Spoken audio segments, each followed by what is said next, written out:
China on Sunday set a modest 5% target for its economic growth this year as it kicked off the annual session of its National People's Congress. This year's NPC is poised to implement the biggest government shake-up in a decade. That's after gross domestic product grew by just 3% last year, one of the economy's weakest performances in decades. It has been squeezed by 3 years of COVID controls, a crisis in the vast property sector, and a crackdown on private enterprise. Premiere Li Keqiang stressed the need for economic stability and expanding consumption. The main projected targets for development this year are as follows.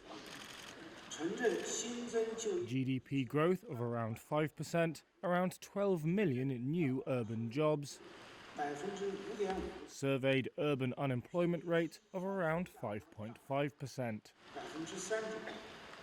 Li warned that global inflation remains high, global economic and trade growth is losing steam, and that external efforts to suppress and contain China are escalating.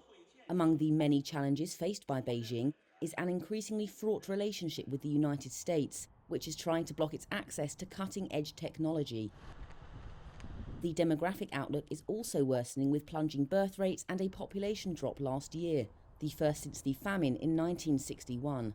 In a work report released on Sunday, the nation's state planner said China plans to lower the costs of childbirth, childcare and education. On Taiwan, Li struck a moderate tone, saying China should promote the peaceful development of relations and advance the process of China's peaceful reunification. But he also said resolute steps should be taken to oppose Taiwan's independence. 67-year-old Li and other more reform-oriented officials are set to retire during the Congress.